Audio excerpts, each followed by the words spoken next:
Hi అండి, ఎలా ఉన్నారు? మేము టూర్ వెళ్తున్నామండి. మధ్యలో ఆపారు బస్సు, అంటే టిఫిన్ చేయాలి కదా.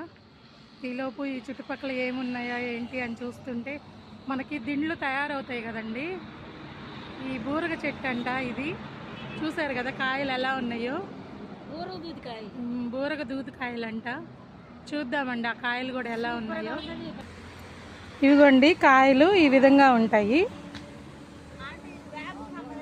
కొలిస్తే ఇదిగోండి దూది ఎలా ఉందో చూడండి. ఈ దూదితోనేనంట మనకి దిండ్లు అవన్నీ తయారు చేస్తారంటండి. మీలో ఎంతమందికి తెలుసు కామెంట్స్ రూపంలో తెలియజేయండి. Thank you for watching. Bye friends.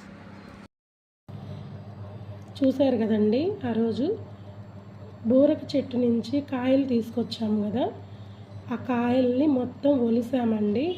ఆ దూది మొత్తం ఒలిసి ఇదిగోండి ఈ విధంగా తయారు చేశాను నేను దిండు. కానీ ఇది వీడియో మొత్తం తీయలేదండి నేను. సరే మీకు ఇది చూయిద్దాము అని చెప్పి చూపిస్తున్నాను. దేనికో దానికి ఉపయోగపడుతుంది కదా. అయితే చాలా అంటే చాలా మెత్తగా ఉందండి. అసలుకి మన చేతులతో తయారు చేసుకుంటే ఆ ఆనందమే వేరు కదా. కానీ ఇంత బాగా వస్తుంది అని నేను అనుకోలేదు. చూసారు కదా. Thank you for watching. కొత్తగా చూసేవాళ్ళు నా ఛానల్ని సబ్స్క్రైబ్ చేసుకోండి.